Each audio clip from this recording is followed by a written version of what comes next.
Assalamualaikum warahmatullahi wabarakatuh. Hai sahabat, jumpa lagi kita di channel PBK, Pendidikan Bahasa Kita, Bahasa Indonesia. Sebelum kita masuk ke materi, jangan lupa like, subscribe, komen, dan share ke semua orang agar materi ini bisa tersampaikan dan kita belajar bersama di channel PBK.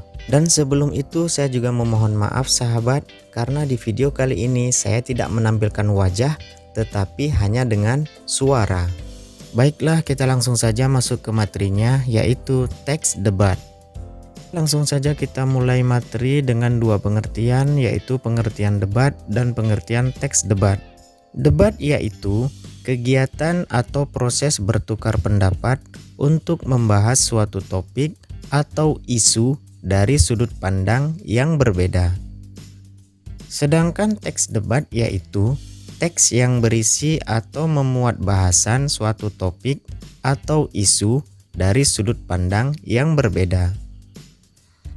Nah, dari kedua pengertian ini, baik kegiatan debat maupun teks debat, keduanya bertujuan untuk memecahkan atau menemukan solusi suatu permasalahan sesuai dengan isu atau topik yang sedang dibahas. Ingat dan catat baik-baik ya sahabat. Tujuan dari debat yaitu mencari solusi dari suatu permasalahan atau isu dan topik yang sedang dibahas, bukan untuk mengedepankan emosi, apalagi sampai membanting kursi. Berikutnya mari kita lihat ciri-ciri debat. Yang pertama, adanya dua sudut pandang yang berbeda, yaitu gagasan yang muncul dari kedua tim yang berbeda. Di sini ada tim yang pro dan ada tim yang kontra.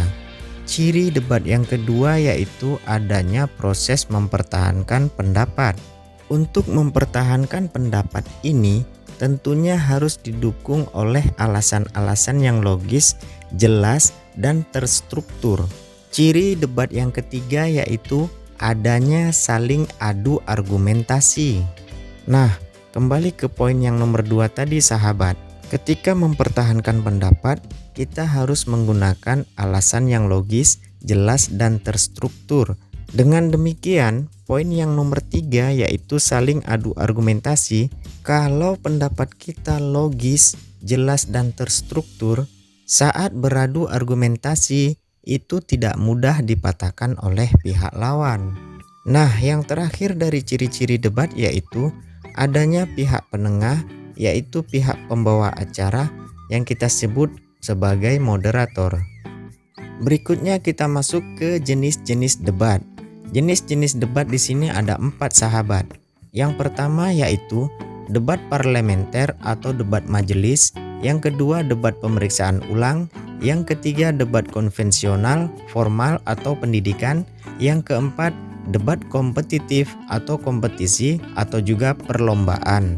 Nah, mari kita bahas satu persatu jenis-jenis debat ini sahabat. Yang pertama debat parlementer atau debat majelis. Debat ini dilakukan oleh kalangan pemerintah yang tujuannya untuk memberi atau menambahi dukungan bagi suatu undang-undang tertentu. Kemudian yang kedua debat pemeriksaan ulang. Debat ini dilakukan dalam proses hukum yang tujuannya untuk mengetahui kebenaran pemeriksaan terdahulu. Selain itu, debat ini bertujuan untuk memeriksa atau mencari kebenaran dari suatu kejadian. Kemudian yang ketiga, debat konvensional, debat formal, ataupun debat pendidikan.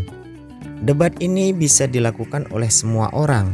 Tujuan dari debat ini yaitu untuk memberi kesempatan bagi dua tim pembicara untuk mengemukakan sejumlah argumentasi kepada pendengar. Nah, setiap pihak diberikan jangka waktu yang sama, yaitu untuk memberikan argumentasi dan memberikan bantahan dari setiap pendapat yang telah dikemukakan. Kemudian yang terakhir yaitu debat kompetitif. Seperti yang saya katakan tadi sahabat, debat kompetitif yaitu untuk perlombaan atau untuk mengikuti kompetisi. Debat ini diselenggarakan untuk kepentingan perlombaan dan tidak bertujuan untuk menghasilkan keputusan, tetapi diarahkan untuk mengembangkan kemampuan bagi setiap pesertanya. Sebagai contoh, yaitu mengembangkan kemampuan mengutarakan pendapat secara logis, jelas, dan terstruktur. Sekarang mari kita perhatikan unsur-unsur debat. Unsur yang pertama yaitu mosi. Mosi di sini maksudnya yaitu topik atau permasalahan atau isu yang akan diperdebatkan. Kemudian yang kedua, tim afirmasi atau tim pro atau tim yang mendukung mosi. Dan yang ketiga, tim oposisi yaitu tim kontra atau tim yang menolak mosi. Berikutnya yang keempat yaitu tim netral atau tim yang tidak memihak mosi dan juga tidak menolak mosi. Unsur debat yang kelima yaitu penonton, yang keenam moderator, dan yang ketujuh penulis atau yang sering kita sebut dengan notulen. Nah, sekarang kita masuk pembahasan yang terakhir dari pertemuan kali ini yaitu tata cara debat. Jadi debat itu memiliki tata caranya ya sahabat, tidak asal-asalan. Hal ini tentunya untuk menghindari adanya emosi yang berlebih. Seperti yang saya katakan di awal tadi sahabat, debat itu adalah untuk mencari solusi, bukan untuk mengedepankan emosi, apalagi sampai membanting kursi. Nah, langsung saja kita masuk ke tata cara debat yang pertama, yaitu pembukaan yang dilakukan oleh moderator. Yang kedua, penyampaian pernyataan topik yang di sini disebut dengan mosi. Yang ketiga, pelaksanaan debat. Nah, pelaksanaan debat ini secara bergiliran akan diberikan oleh moderator kepada peserta debat. Kemudian yang keempat yaitu simpulan. Simpulan ini juga akan dilakukan secara bergiliran oleh peserta debat. Nah, yang terakhir yaitu yang kelima, penutup. Setelah penyampaian simpulan selesai, debat akan ditutup oleh moderator. Nah, sampai di sini dulu pembahasan materi debat sahabat. Masih ada pembahasan materi debat selanjutnya, tetapi dalam video yang berikutnya. Terima kasih telah menonton video ini dari awal sampai akhir. Kita bertemu di video berikutnya. Wassalamualaikum warahmatullahi wabarakatuh.